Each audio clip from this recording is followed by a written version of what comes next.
so you know. Everyone heard that, so there we go. It's official. Great. Excuse me. So first, I guess just some brief business before we introduce our speaker tonight. We usually like to start these meetings with two things. One is we have folks zooming in from all over the place, including down under. And so we like to see where everyone's zooming in from. So if you could in the chat, just type where you're zooming in from, even if it's right here in Syracuse. It's kind of fun to see where everyone's zooming from. So just type your city or state. That would be great. Cool. I see some places coming in, some Syracuses coming in. Next is we like to hear about any interesting bird sightings as of late. Does anyone have anything they'd like to share?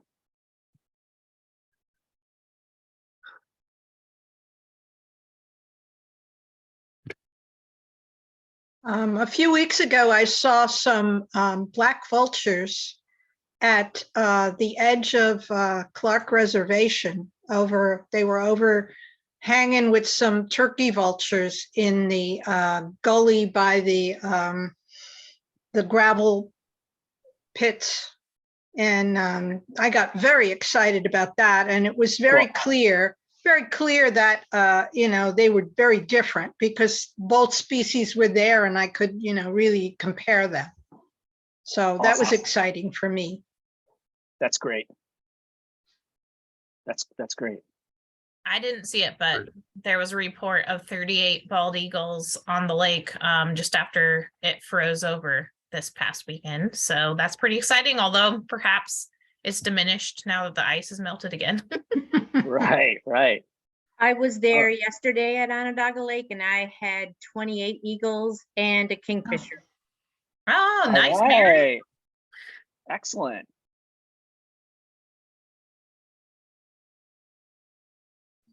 Anything else?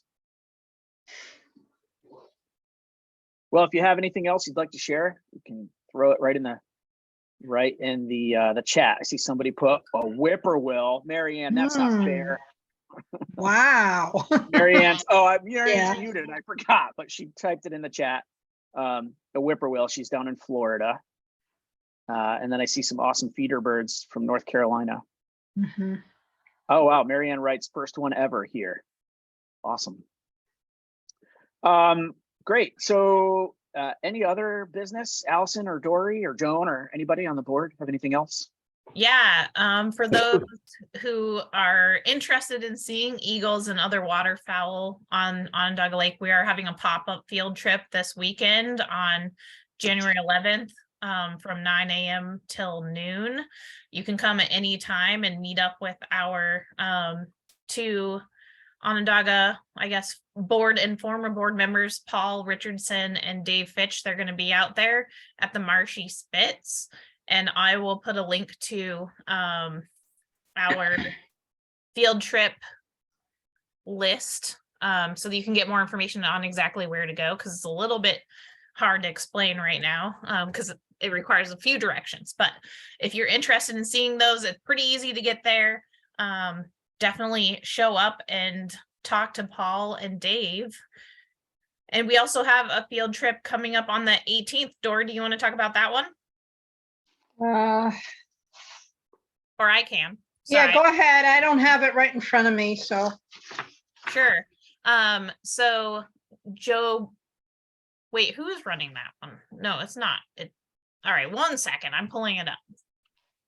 So is that the Baldwinsville to Oswego trip?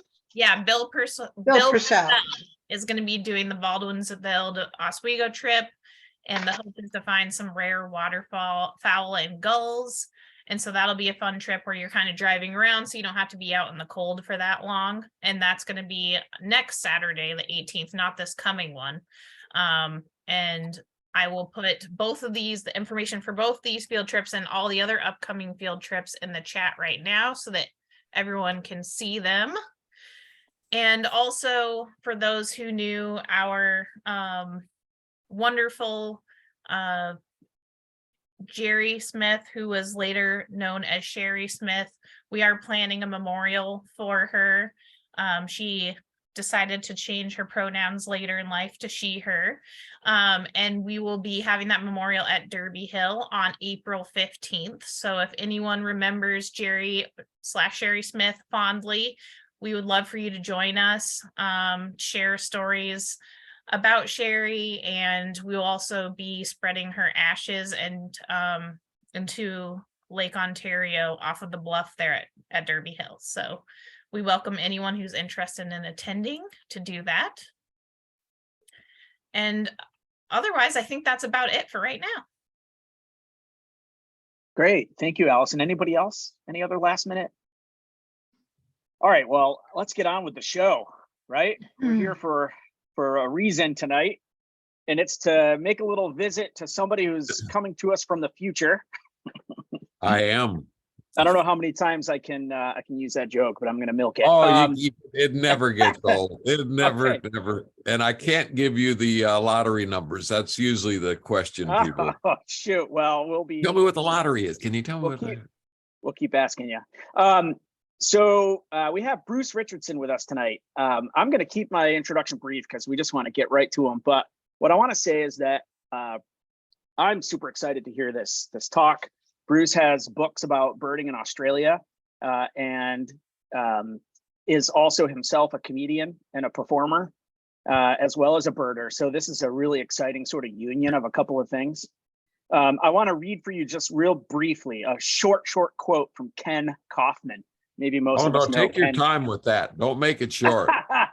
Okay. If it's from Ken about me, Ken is so lovely in his appreciation for my silliness. Well, this is right on the back of your first book, I believe. I'm just going to read the first sentence of what he wrote because I think it's really well said, and I think a great introduction to you. He writes, "Our Bruce Richardson, philosopher, rebel, musician, artist, and raconteur, is surely one of the most original and lovable characters ever to set foot on the birding trail." That's an incredible statement to make, and it makes us very excited to have you. So Bruce, take it away. I can't live up to that, so I'm just going to. No, Ken has said some lovely things, but he enjoys my writing, and it's been one of the biggest inspirations for me to do these. This is my first book. That's from the back. The back is Ken's quote right at the top. That's a picture of my troopy, which you'll meet in the slideshow in a few minutes. But that's the book is published by John Beaufoy Publishing of Oxford, England. I love that. That is so. It just sounds so real to say my book is published by someone in Oxford, England. But that's the first book. They also published a second book, which I will talk about briefly after we talk about the first book. The first book is called An Australian Birding Year, and the second one is called More Australian Birding Tales. We get really creative with these titles. That was a joke. It's so weird that I'm not seeing, that I don't see faces, that I can't see reactions, but that's cool. I understand how it works. I'm going to show you, I'm going to run through photos, a brief slideshow type of photos of from the first book. And that's what you're seeing on your screen. Everybody can see that, yes? Yes. Yes. Okay, well, that is Matilda. I loved Matilda. She was the vehicle that we began the year. My wife and I traveled for a year from August of 15 to September of 16 around Australia. We were not doing a big year, but we did keep a list of birds. We ended up seeing 640 species, which isn't bad really for not trying, so to speak. But we began the journey in Matilda, and that was Matilda. She was very, very comfortable when parked. She was a nightmare to drive. She had no power. She was top heavy. It was she just wouldn't do. But there she is at one of the incredible. We will go through places across the continent of Australia really quickly because there's only so many, slides that I can do, shows, pictures that I can show you. And so it will be leaping around. This is in Victoria. Actually, it's not. This is just before we, when we began the year, one of the first places we went was to Glue Pot Reserve, and that's Glue Pot Reserve in Matilda. Okay, now I gotta see how to, there we go. And there you see the road into Glue Pot Reserve. And one of my favorite birds, now we've gone up to Bowra Reserve and in far west Queensland, southwest Queensland. That's a Burke's parrot. Burke's parrots are, they look like little brown parrots, and then they lift their wings and go, look, look, look, look. They're just magnificent. That's an Australian bustard crossing the road. That's just, it's a place called Kinchin Dam. It's just about an hour away from Yungala National Park.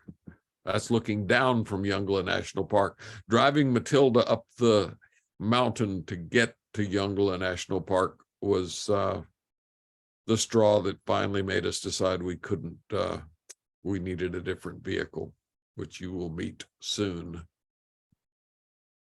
That's a metallic starling, one of the most stunning. They also nest in communal nests, which are very cool. That's the sort of woven looking stuff you can see behind it. And there was this group of their nests out beside the golden gumboot in Tully, Queensland. Victoria is very big, or Victoria, all of Australia is very big on big things. There's like the big banana, there's the giant koala, there's it's tons of different, but the golden gumboot is the big gumboot in Tully because it's the theoretically it's Australia's wettest place. And yes, it was raining when I was at the top of the boot there. One of my favorite birds, that's a southern cassowary. That's the dad and 3 of its chicks. The dad's the one that takes care of the chicks. And there's a golden bowerbird. If anyone has any questions during this, please feel free to interrupt and ask. It's not interrupting to ask, is what I'm saying. That's a golden bowerbird. We're now in Kingfisher Park, or by Kingfisher Park, in far north Queensland, or the wet tropics, as they call that part. And that's me in a selfie with the bird.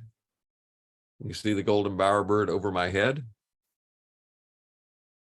That's me pointing at it on your.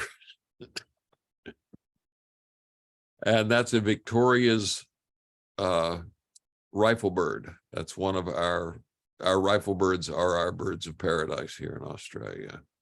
And that one is displaying low light, but still a cool photo, cool view. Now, this was from October of 2015. I was just there 3 weeks ago. That very porch it's called Out of the Blue Cafe. It's in Portland Roads. It's in the it's up in Cape York in the Iron Range. I had gone up there in early January last month to hopefully see a Papuan pitta, which I did see. There's a magnificent rifle bird. That's in the Iron Range in Kutini Payamu is the traditional owner's name for that area. Possibly the cutest kingfisher on earth. That is the yellow-billed kingfisher. Very easy to hear, very hard to find. And that's Mrs. Eclectus parrot. That nest hole sadly was lost in the cyclone that went through a couple of years ago. Took out that whole tree, and that nest hole had been a place to see the Eclectus parrots for years up there. And that's an azure kingfisher. We're now down on the Daintree River, still in Queensland. And that is a great-billed heron. So I love that some of the things are named exactly what they should be named. Often they're not, but great-billed heron fits for that. That's a regent bowerbird. They are one of the most colorful. The colors you can't you can't oversaturate them because they just leap out of the bird live. It's an amazing, the colors of the male regent bowerbird. This is in Lamington National Park in Queensland. Now we've gone to Norfolk Island. My wife was having a birthday, or as every year she has a birthday on 7 November. And we wanted to do something special for her birthday, and my friend suggested that we go over to Norfolk Island. And I wanted to go to Norfolk Island, and she did too, and so we did. It is a beautiful place. That's her looking out across off from Norfolk Island toward a little island. I don't know the name of that little island. The other little island behind it is called Phillip Island. Now we've come back to the mainland because I've got to keep moving, or it can go really, really long.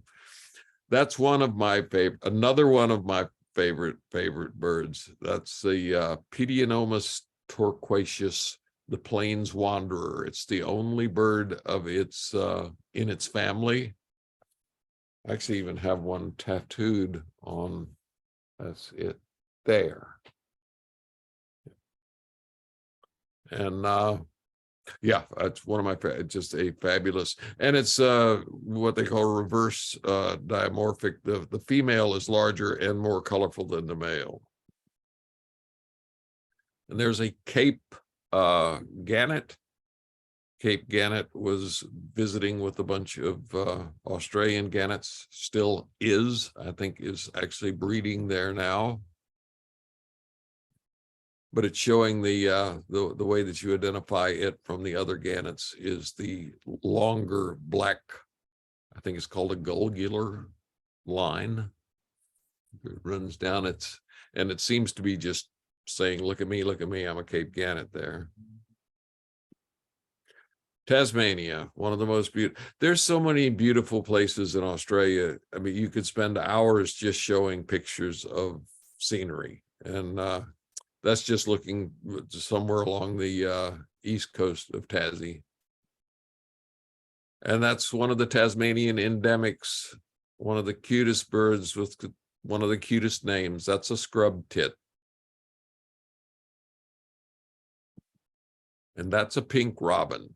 Many people's, people adore pink. The male pink robin is one of the most stunningly, of course, they're not actual robins, but they were named by people. And that's in Mount Field National Park. It's a famous waterfall, and you can see why. It's people get their photos taken in front of it. Now we'll leap from Tasmania over to Kangaroo Island off South Australia. That's Weir Cove, absolutely beautiful spot. That was our campsite on Kangaroo Island. That's where the ferry docks on Kangaroo Island. That is a called a shingleback lizard. They have blue tongues. We have a lot of blue tongue lizards in Australia. This is now again back at Glue Pot Reserve. this is now Troopy. Troopy became our, well, actually, you saw it in the photo a minute ago. After we changed from Matilda, we couldn't continue to travel around. So we got the absolute antithesis of Matilda. This is Troopy, and I spelt it with an I because I felt it had a female presence, like a ship. And they're called Troopies because they're troop carriers. They're land cruiser troop carriers. And someone suggested spelling it with an I to denote her femininity, or her female presence rather. And she can go anywhere and do anything, but not nearly as comfortable as Matilda was. Crossing the Nullarbor Plain. It's amazingly flat, and it's also beautiful. That's what happens if you go over to the it's called the Australian Bight. It's where the Southern Ocean comes in along South Australia and Western Australia. And those are the Bunda Cliffs. Absolutely otherworldly. Now we're all the way over to southwestern Australia and southwestern Western Australia, and those are Carnaby's black cockatoos. There are two black cockatoos over there that have white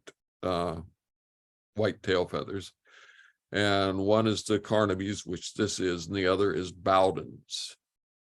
That's a male and a female. The male has the red around his eye and looks afraid. Now we're going up into the Pilbara, up into the mining areas of Western Australia. There was a town that was a very popular little town until 1954, when the mine ran out of whatever it was mining there, and then it became just nothing. Kind of cool looking nothing out there, though. Love that picture of my wife. That's with Troopy and our tent base camp set up. That's in Carnarvon, Western Australia. And there's Troopy in a town called Tom Price, a town with a first and last name. I was very happy. I had just seen a gray honeyeater. There's a picture of my wife in Broome. They do the shorebird watches there, and it was very, very hot. That's looking out at Roebuck Bay from where we just were. And that's the photo that's on the back of the book. That's Troopy in Broome. And what I love about the photo is it's a beautiful photo, and the fact that Troopy is actually parked on a paved parking lot, but you can't see the parking lot. You just see the rocks, and it looks very, very wild. Now I'm driving across what is called the Kimberley. That's the Gibb River Road. It's a fairly famous road that unpaved and can be difficult. That's why we were going across one of the reasons we saw lots of birds out there, but that's a black grass wren. We went up to a place called Mitchell, the Mitchell Plateau, and after a bit of searching around, we found black grass wrens, and oh, what a bird. I have one grass wren left in Australia. That's a quest for the future. That's coming back from the Mitchell Plateau.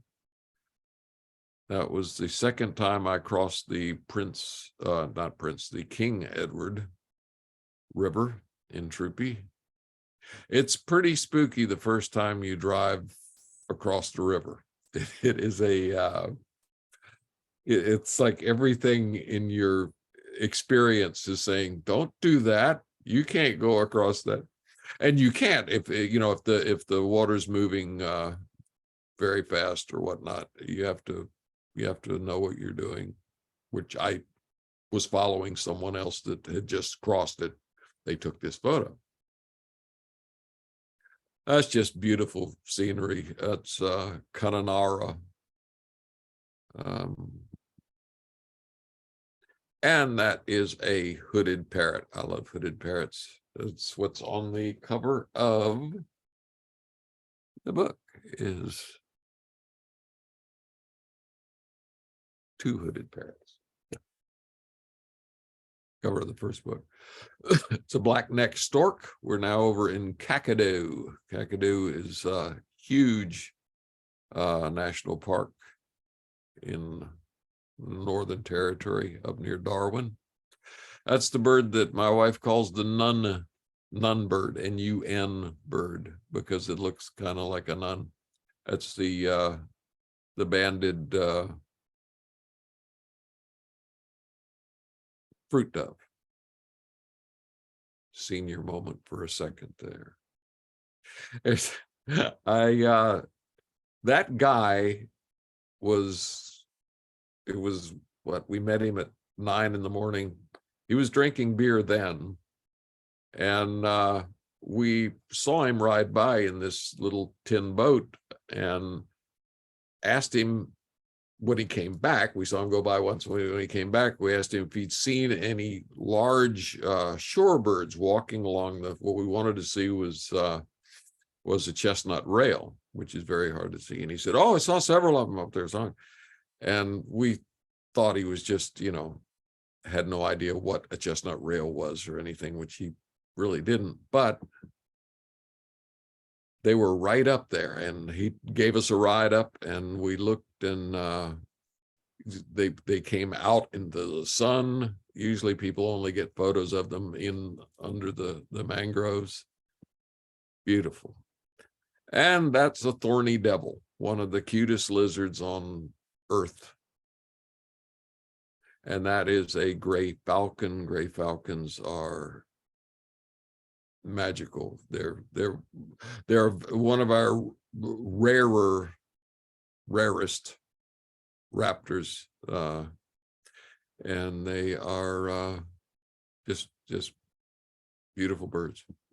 I was really pleased to see that. That's a Calcadoon grass wren, another one of the grass wrens.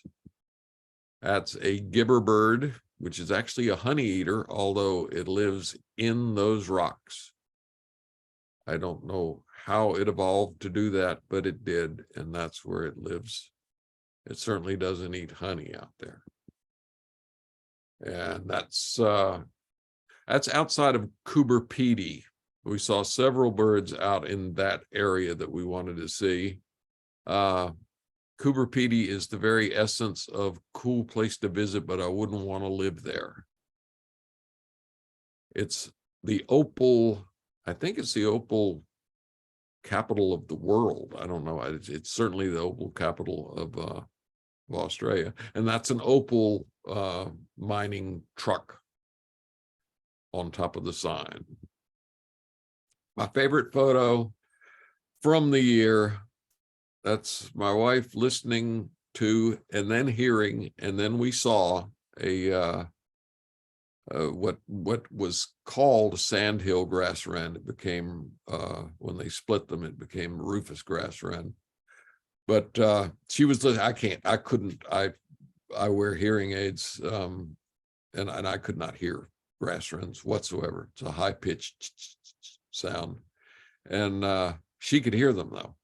And she was listening, and I just looked up and I saw her that's Uluru, or Ayers Rock, the very heart of Australia, off in the distance. And I looked at it, and I just took a photo, not even thinking about posing it or anything. And it ended up being one of my favorite photos of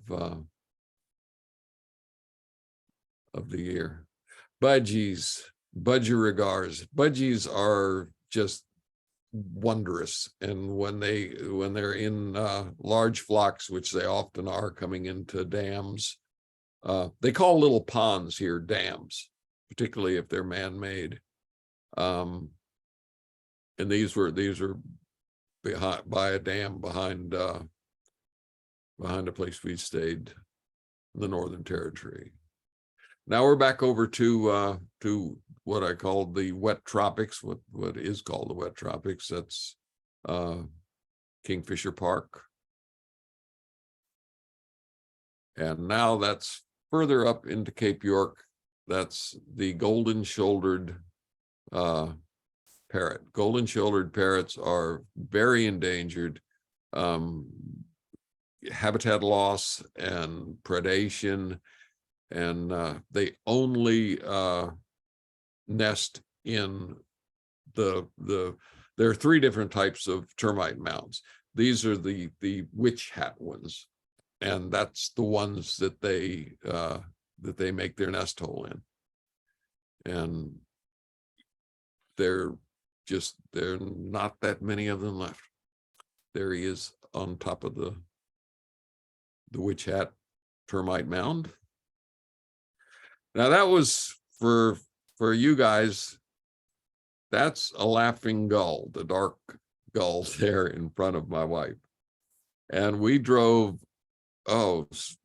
several hundreds of kilometers, as you do, to twitch that, because it was a rarity for Australia. Doesn't belong there, doesn't, it was a vagrant. And we drove straight over to fairly much, took us a couple of days from where we were in New South Wales to South Australia. This is a place called Venus Bay, South Australia. And as it turned out, we could have walked because the birds remained in the area for over a year. It went into full breeding plumage. And then one day it just wasn't there anymore. I hope it moved along and wasn't like gotten by a feral cat. Feral cats are the bane of, yeah. Now moving up into South Australia some. This is the Flinders Ranges, and that's a little place called Stokes Hill where we saw, I mean, to say a cute grass wren is redundant, but there you go, standing on tiptoes. That's a short-tailed grass wren. And there's the last bird that we saw together as a couple on the year that became a book. That's a speckled warbler, which of course is not a warbler. We have no warblers, we have no finches, but they were named by Europeans who had to call them something. So, but speckled warbler, that was back here in Victoria. And that is the end of that. Does anyone have any questions? No one has. Of course, I don't know. I mean, normally I do these things live, and we have a second part now, but are there any questions for Bruce about this first part? I'll just comment that the photos are stunning. Well, thank you. I did make a conscious decision in the first book, and I talk about it more even more in the second book, that I am not a bird photographer. I am a birder who takes pictures, and I like to get a photo, particularly of a life bird, and I like to get photos of birds because I like birds, of course. But things have birding has changed so much with digital photography becoming so big, and the sharing of photos becoming so ubiquitous that that's why I made the conscious choice to bins first, camera second. Right. And I know, I have good friends that only count birds on their lists, on their life lists that they have photographed. Huh. You know, Right. and it was taking away, at least for me, it was taking away some of the enjoyment because I was putting so much pressure on wanting to get a photo.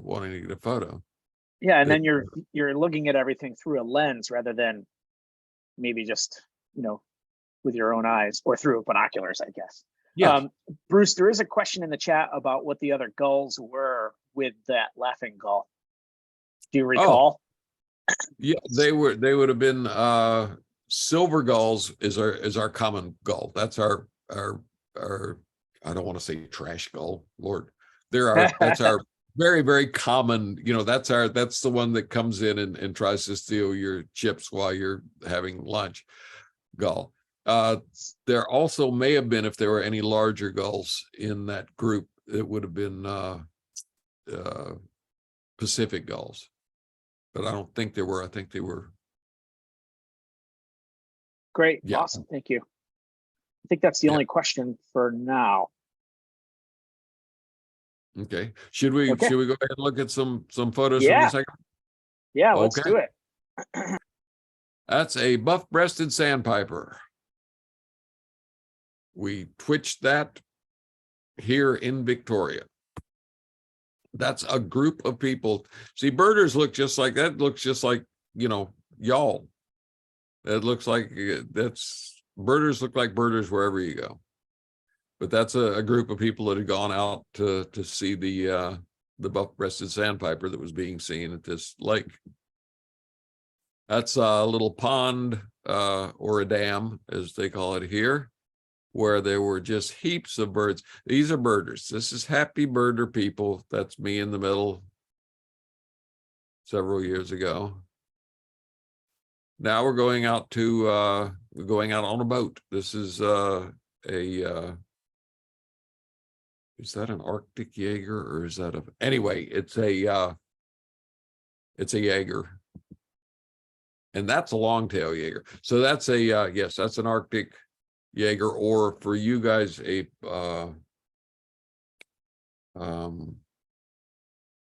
just say it's an Arctic Jaeger. And that's a long-tailed Jaeger.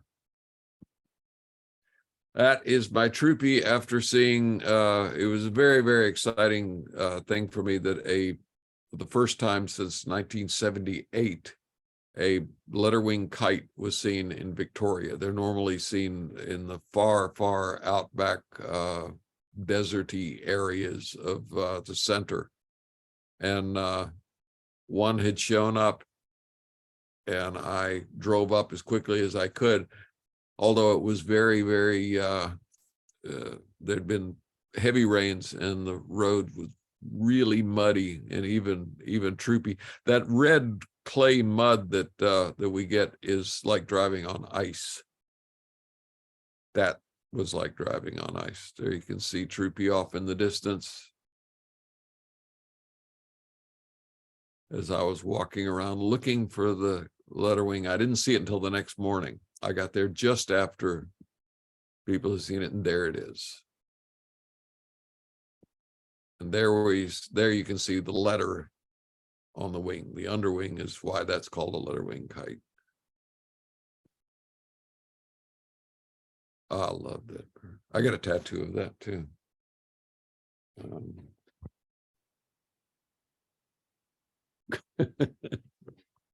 Yes, I have drawings. I like it. I like it. And that's I love this picture. I don't know how well it will show up to you guys when I'm showing this like on a big screen projection or whatnot. You can really see it. It looks like the letterwing kite is chasing a small fish over that fence. If you look between the trees, can you guys see that? Yes. Yep.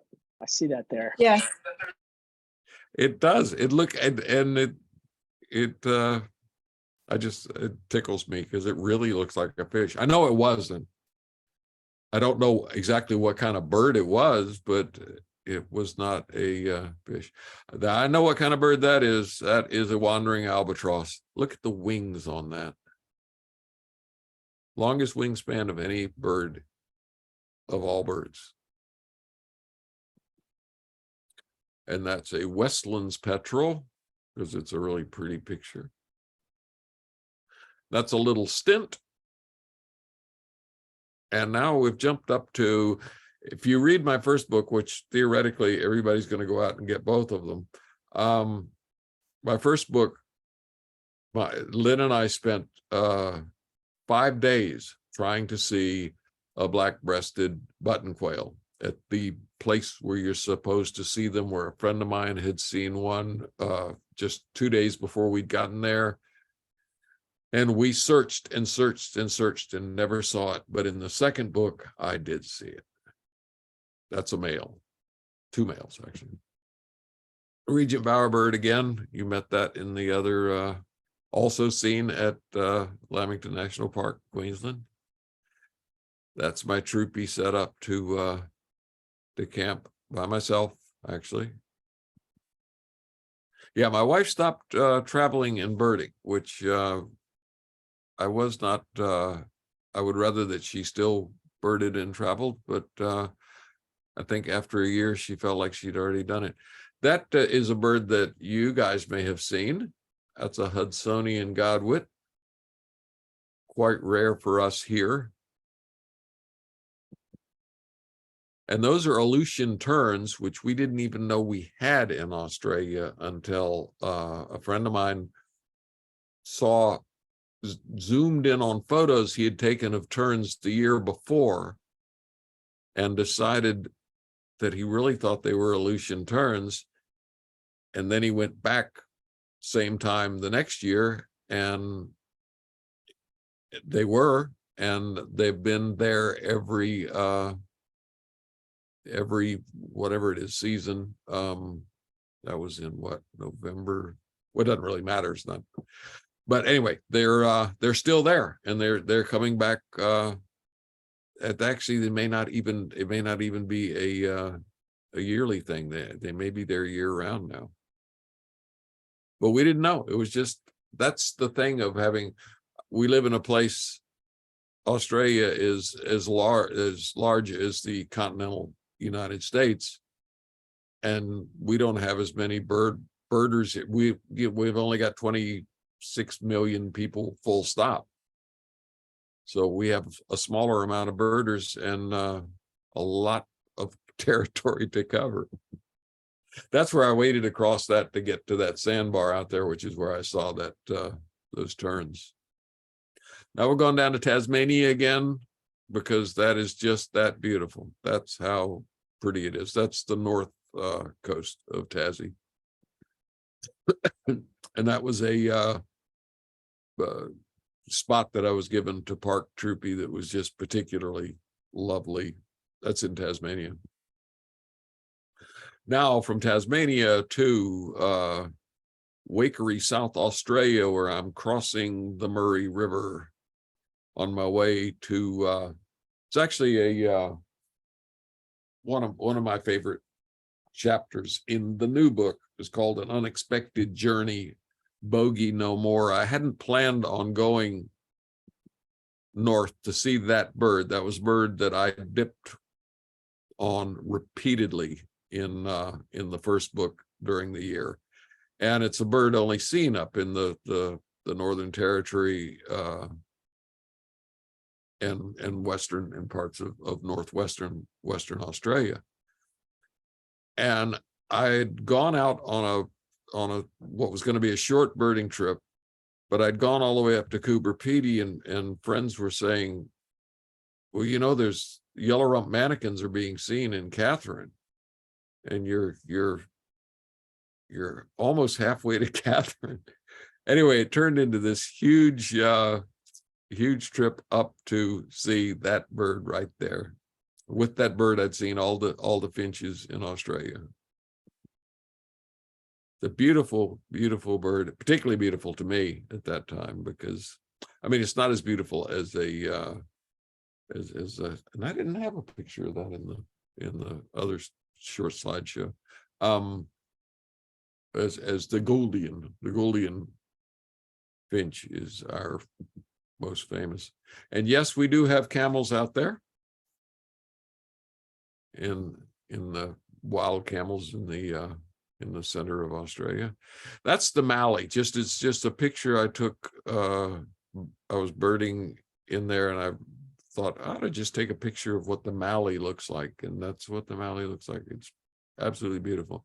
Also, phenomenally easy to get lost in because it all looks like that, and there's nothing to get on top of to see anything different. And yeah, it's you have to be careful. That is an immature gray falcon, and that's an Aryan grass wren. This is on my way to see my 700th bird, which was, that's my friend James. He was my ears when, like I said, Lynn listened for grass wrens for me in the when we were birding together. But my friend James is, I guess there he was 24, 25, young ears. He can hear the grass wrens. And I did find them. I didn't get a photo though, but you'll see it later. It's just sunset because it's beautiful. And that's my 700th badge. Gray grass wren was my 700th bird in Australia. That's me on the way out there, out into the center of Australia. It's near Birdsville. And then from, yeah, it's big, but it's beautiful out there. Good Lord, is it beautiful. And that's the sunrise in a little place called Murray Bridge, South Australia. And this is, we saw the Nullarbor in the first book. This is traveling out the Nullarbor. It was the weekend of rainbows, and I'd gone out there specifically looking for that bird. That's the Neretha bluebonnet. They split it from the what became the eastern or greater bluebonnet, and it has the most beautiful turquoise face, and what all the colors on it are beautiful. That's the best photo I ever lucked into taking. I just turned around. I saw there were rainbows all over the place that weekend because it was raining so much, but the light was just amazing because there would be it's all flat out there, and there's nothing to stop the the sun coming in behind you with the rain out in front. Anyway, I just turned around and took that photo, and like I said, it's the best photo I've ever lucked into taking. It just was there. And that is the second black letterwing kite seen in Victoria since 1978. We heard about it on our way back from looking at the Neretha bluebonnets, and my friend James and I drove over to a little town called Ruppanyup, and we found it in that perched up in a tree. Then I went on one of the most exciting birding trips of the second book for sure. This was going out to look for princess parrots. I took a bath twice under that. Well, I didn't actually get under it. I used a cup to pour water over myself. And that's where I dried off with that towel. And that's what the campground looked like out there. And this is way out in the North Gibson Desert of Australia. There's the vehicles out there, and that's the bird. Everyone, when we went out looking for him, everyone said, you're not going to see him. There's no way you're going to see him. They're very, very, very hard to come by because they're nomadic, and there's not a lot of rhyme or reason to where they are when. And the parts of Australia in which they are nomadic are some of the most difficult to get to. Or as Sean Dooley, the famous Australian birder, wrote, in his book, The Big Twitch, he didn't even try to look for them during his big year because he said they live about as far from anything as you can be and still be on the face of the earth. And but they're absolutely beautiful. I referred to them as pastel parrot porn. And from the magnificent to the goofy, that's a Spinifex pigeon.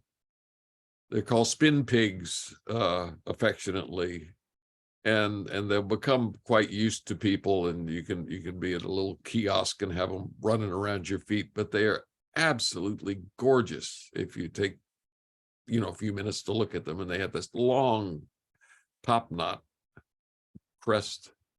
And it's one of our most endangered rarest birds. That's an orange-bellied parrot. They've had a release program here in Victoria that's having some success. They were down to less than 50 individuals 10 years ago. The guess was 27, I think, the official guess at that time, live, of wild birds. Now that's up, I think, close to 100 or so. But anyway, this is one of the banded and released birds that it's here in Victoria that they do it. And that is called by some a moorpork or a Tasmanian boobook. It's a little owl with attitude. That owl actually landed on my friend's head while we were waiting to see the bird. And it's not always birding also brings you other things. That's a sperm whale's tail, which I saw sperm whales. I was thrilled. Also saw a blue whale. The photo is so distant that there's not much to it. That's a wagtail, a citrine wagtail, another twitch. And this is twitching just around the corner. The mountains that you see behind them are called the Yearlongs. That's where I hike. They're 10 minutes from my house.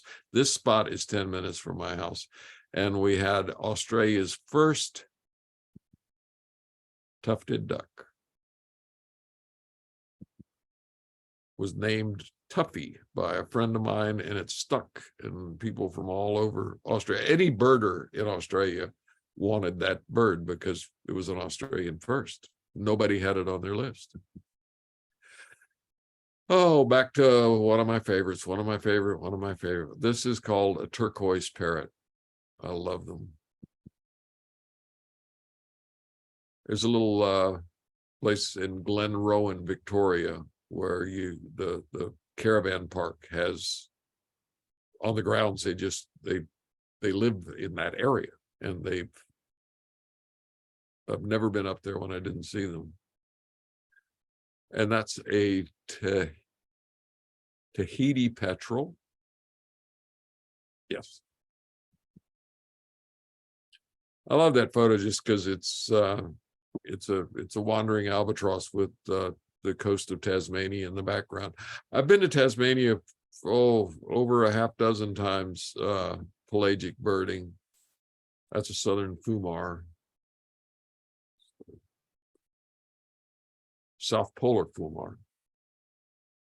I really have to catch, that's why I need a list of things. One of my favorite albatrosses, that's a sooty albatross.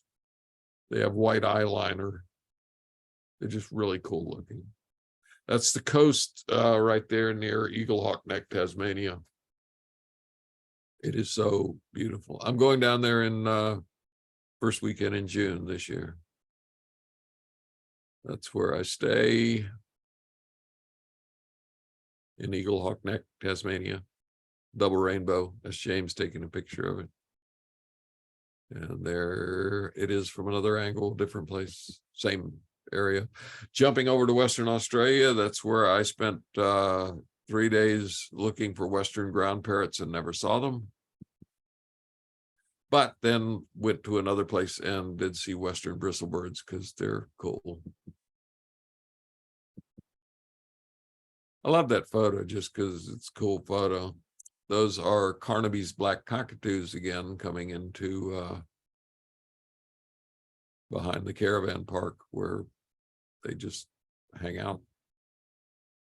And white terns. White terns are just stupid gorgeous. Those were taken on Home. This picture was taken on Home Island. I first saw them on Norfolk Island. But this is on Home Island in the Cocos Keeling Islands. And that's Japanese sparrowhawk and a white tern. And now over to Christmas Island. That's a Christmas Island goshawk. It used to be a separate species, but they lumped it back into the brown goshawk. And of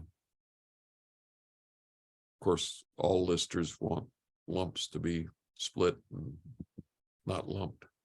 That's a really hard to get a good photo of because they're usually flying above you and they're backlit and whatnot. But that's Abbott's booby. They're only they only breed on Christmas Island, and they have the longest wings of any booby. You can see they're amazingly elegant in a goofy way. And that is a coconut crab or a robber crab. They are that big, and they are big enough to tear coconuts apart. Purple heron on Christmas Island. That was a twitch. That was a rare bird. The coast on Christmas Island, it's gorgeous. And that would be a red-footed booby. You can tell. That's a brown booby with a fly on its head, which looks to me like it was made by Jim Henson. But anyway. Oh, this is one of the this is where what I owe birds. I'm writing a piece about owing the birds. I've talked for ages about that. That birds lead me to all these places I would never go, never be if I wasn't going out to look for a bird. And I was on Christmas Island birding and heard that, oh, there's a lot of whale sharks around. And my friend that was running the tour arranged to get a few of us on a boat out to sea and swim with. That's me above a whale shark. I actually have that photo framed and hanging on the wall of my study.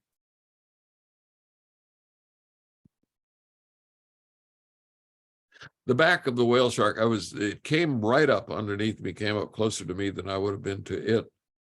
But I just kept chugging along, looking down on it. And it's like looking, the back of it, the pattern, it's so reminiscent of Aboriginal paintings. It was like this huge live Aboriginal painting. That's a Java sparrow on Christmas Island. That's Christmas Island boobook. That's me actually drinking water from a waterfall on Christmas Island.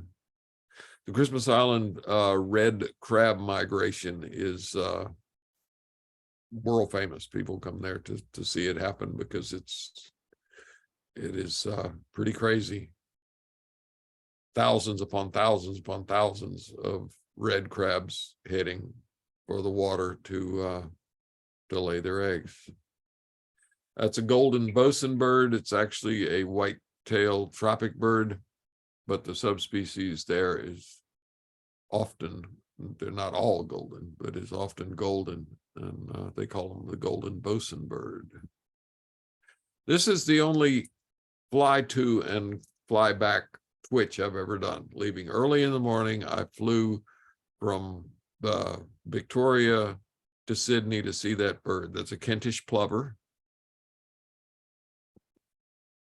That's a Kentish plover on the right, my friend Lachlan Hall in the middle, and a red-capped plover on the left. Just so you know. Oh, button quail. Button quails are so difficult. But this one behaved, and then not long after, you'll see another. This is a red chested button quail.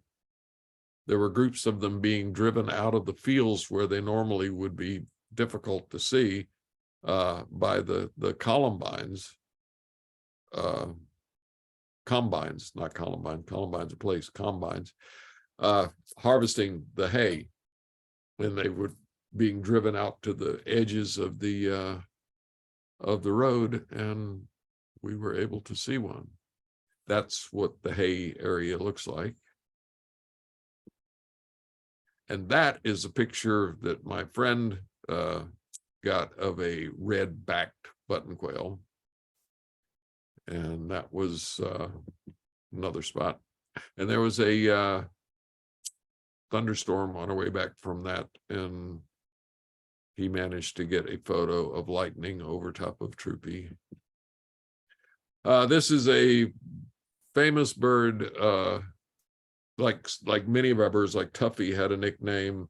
This is Nordy, the Nordman's greenshank. That was found by my friend Adrian Walsh. Well, he became my friend after. I didn't know who he was at all, but got to know him when I was up there seeing his greenshank, which is still being seen there. There's Troopy out in the far western Queensland, the Opalton area, where they now have its own grass wren. That's actually me birding on the right over there, and two friends of mine. That's me standing by Troopy as the sun was going down. And that's the bird that's actually on the cover of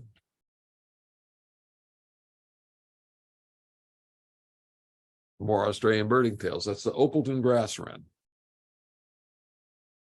A very perky little, I mean, all grass wrens are perky. All grass wrens are wonderful.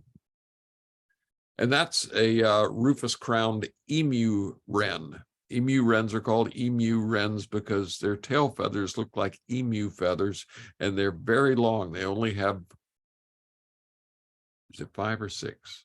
Either 5 or 6 feathers that make up the tail, and they're very long.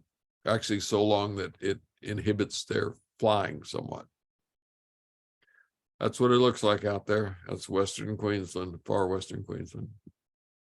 That was my 700th bird. I finally got a photo of it. They're not very cooperative, but that is a gray grass wren. Absolutely beautiful little bird. And that, again, that's unposed or almost unposed. My friend James, who you've seen in the other photos, that the one that can hear grass wrens, we'd come back from that trip where we saw the gray grass wren, and I was watching the sun setting behind where I was camped, where we were camped in Troopy. And I started to turn around, and James said, "No, stand there like that for a minute." And he just took a photo. And when he showed it to me, I said, "That's going to be the back cover of the book, of the new book." And it is.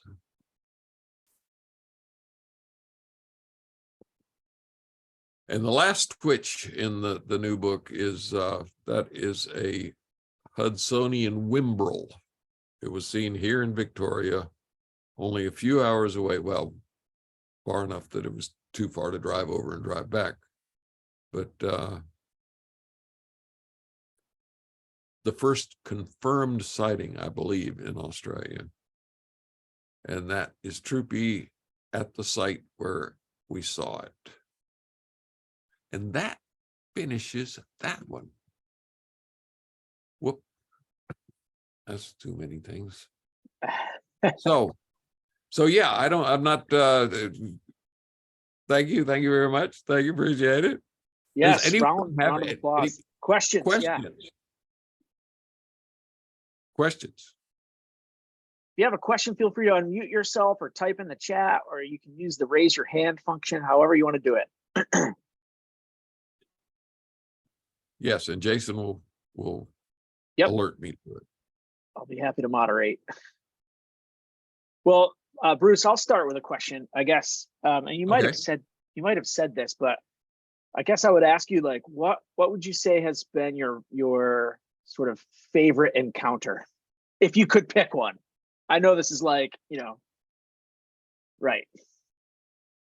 Yeah, that is. I mean, seeing the princess parrots after because I just showed you the photos and stuff. Really seeing them out there that far from everything. You're hundreds of kilometers from any sort of civilization out there. So princess parrots, but also the from the first book, the chestnut rail riding up in a tinny up that creek with the guy and then I went back the next day with my because my wife wasn't with Robert and I when we talked to that guy, and so I asked him if he would go back because Lynn was listing, wanted to see it as well, and he did, and that's when we took him a case of beer. Nice. Which he still is. Someone just like within the last 2 months, someone posted on Facebook about that they'd gotten a ride with this guy up for a case of beer, for us, what they call a slab of beer here, and still I had lost touch with him. I had his phone number and I'd given it to people because it's a bird that all birders want to see, and it's not an easy bird to see. So wow. Yeah, picking favorite. Wow, it's right. That's a tough one. Yeah, that's right, the princess parrots are definitely up there, and so is the chestnut rail, and so is swimming with the whale shark, which isn't a bird, Right. But the birds led me there. So right. Well, Bruce, gosh, amazing, fantastic photos. There's a couple of comments in the chat, just comments about how amazing your photos are, and thank you. Someone wrote interesting photos and a great presentation. Just really, thank you so much. But what I told you, plenty of time for questions. Yeah. Yeah, well, what I said to you in the beginning is what this is. To call this a presentation is, what it is. It's I'm showing pictures and babbling about them. We like it. We got a question from Dory. Dory, you got a question? Absolutely fantastic presentation photos. I was just wondering what inspired you to make this trip, and did you have a plan? How well did you plan out this journey, or did you just wander?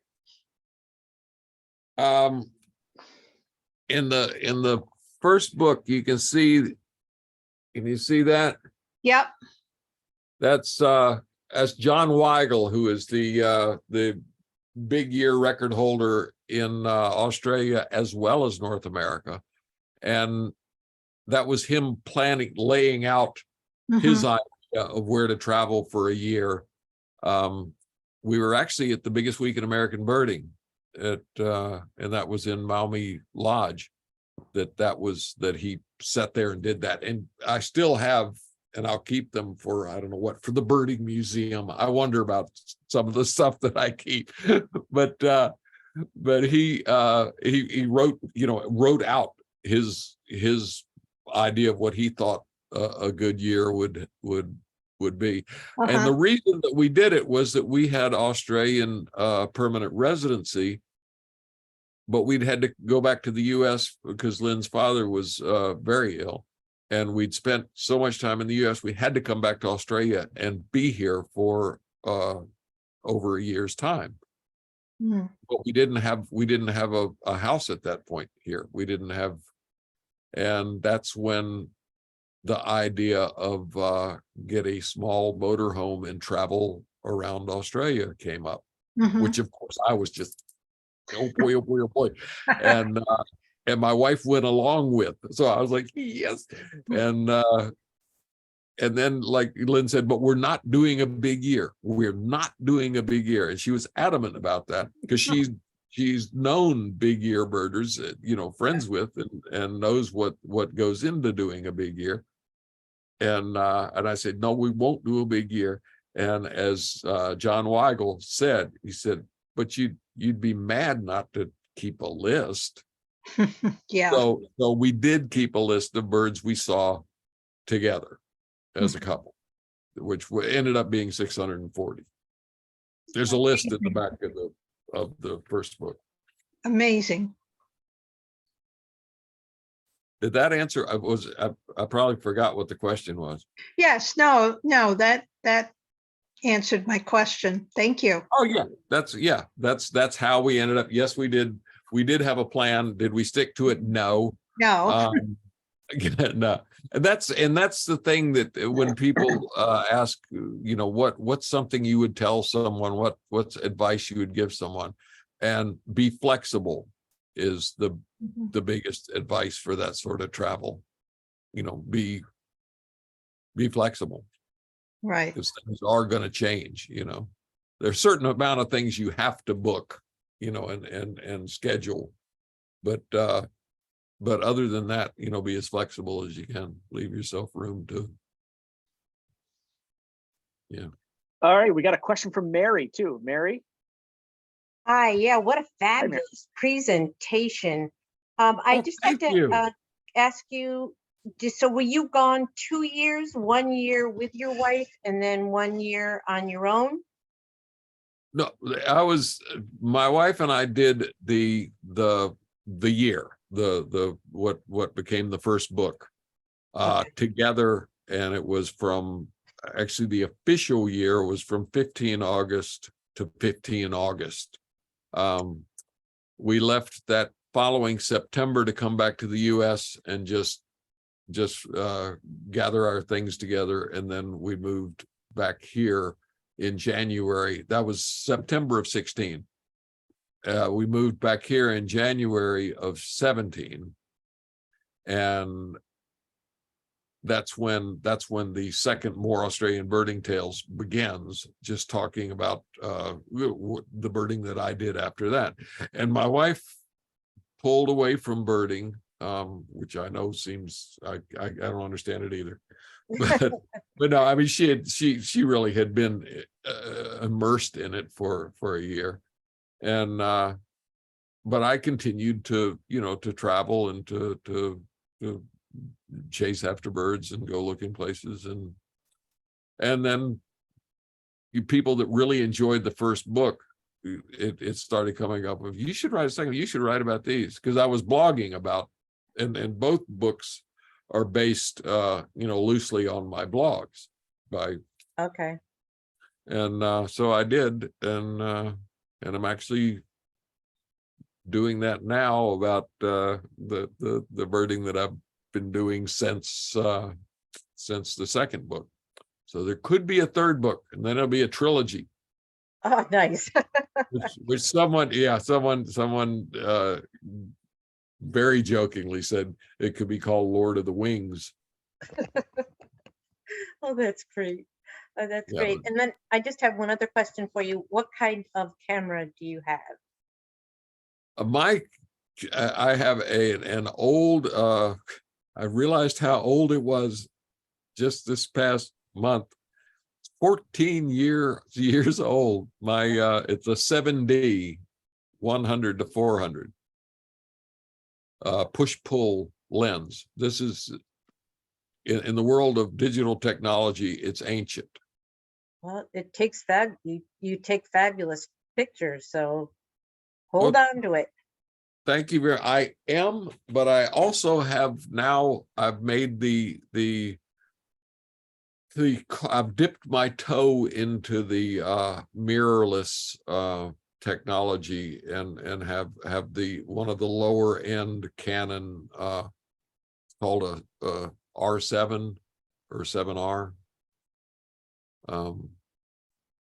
Yeah, it weighs of everything about it it's and also has a 100 to 400 lens, but I don't know how to use it yet.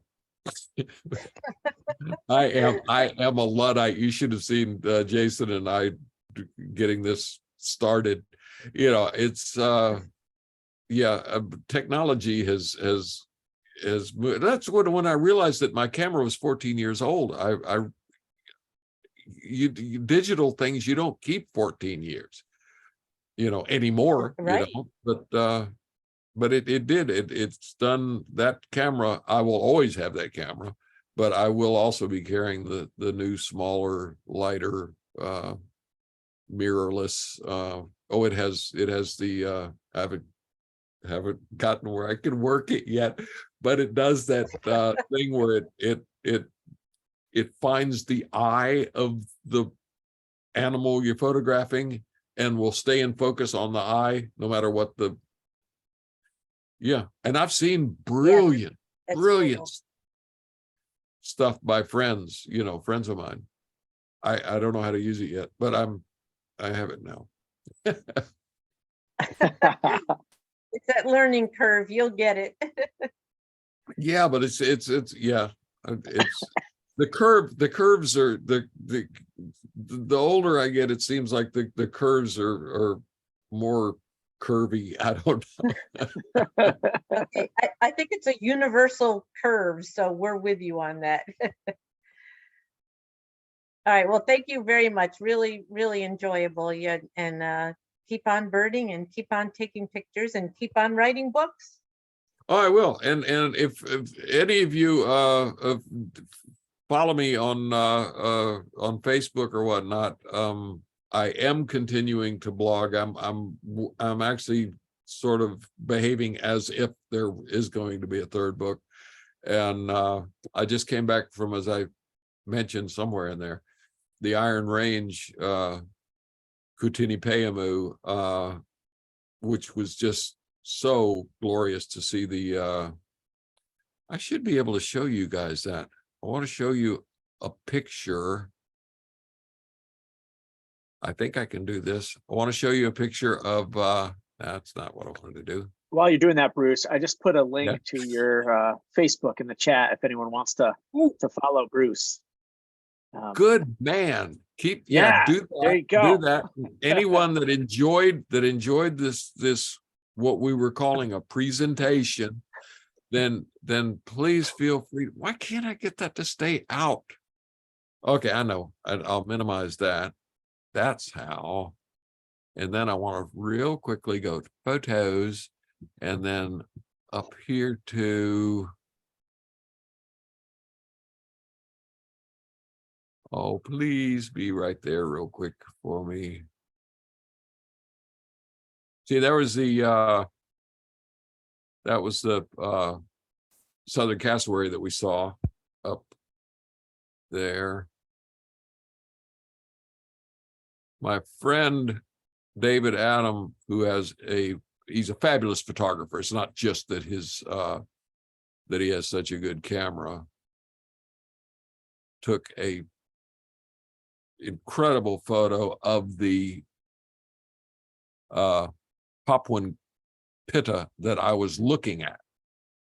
So, and if I can, I will absolutely use other people's photographs of a bird if it's the bird that I was looking at, you know, because it's just like having and it was incredible seeing those.